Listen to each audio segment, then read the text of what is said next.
The piping plovers of Montrose Beach have gained national attention as they migrate back to our city every year, and now they have their very own documentary.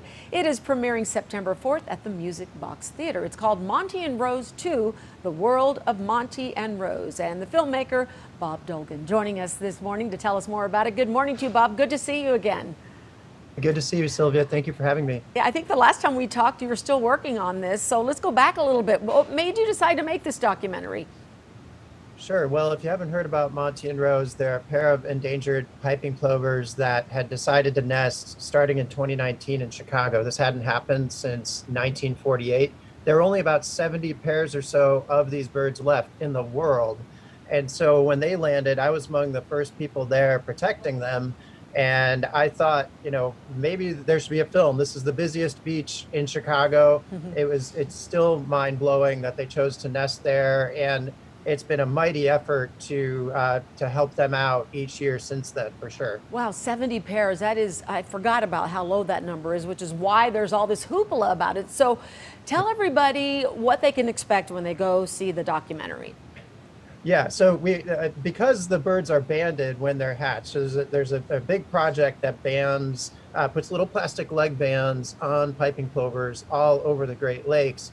We know where these birds actually hatched because we can see the bands and the colors. And so we know that these are individual birds that came from Michigan. And so I went up onto the sand dunes of Western Michigan to do some filming this year, to go back in time and kind of tell their story since they were hatched in 2017.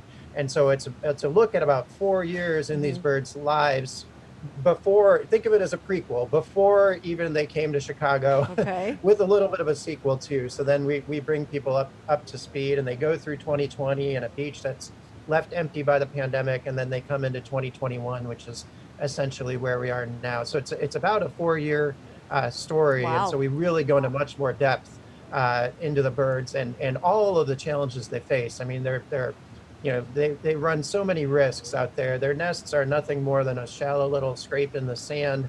They don't have almost any protection. And so we document as much of that as we can. They face all sorts of predators like skunks, raccoons, coyotes, fox, and as well as just people. I mean, there's a lot of people out on Montrose Beach. For anybody who's ever been to Montrose Beach in the middle of the summer, you would know that. So, so it's just documenting that and chronicling how these birds could possibly get to success, and they've had 11 chicks over 3 years. Wow. Okay, so what was it like over that 4 years of filming? Were there any surprises, disappointments?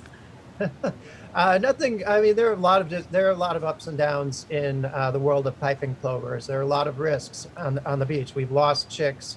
We lost four eggs. We lost a whole nest to a skunk this past June, and so those things are challenges. I would say, as the filmmaker, there's just it's a lot of time on the beach. It's in the sun, it's hot, it's rainy, it's windy.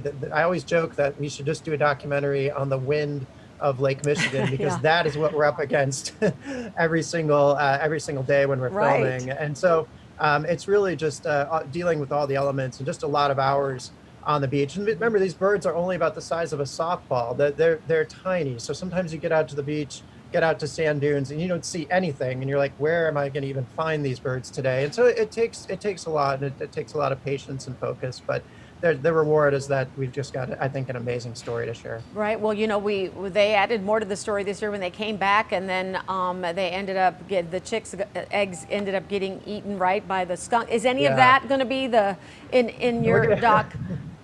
Yeah, a little bit. We're going to have a little bit of that, as well as highlighting one of their chicks from last year nested in Ohio this year and made history of its own by doing that. A chick had it nested in Ohio in 80 plus years. And so that was really exciting. And so, yeah, we will get into that. I think anybody who watches this, they're like I said, there are a lot of ups and downs, but I think that the payoff is you see the success. It's just a really heartwarming story. And you also see all the people. We've had more than 200 volunteers out at Montrose in the past couple of years. Oh, that's great.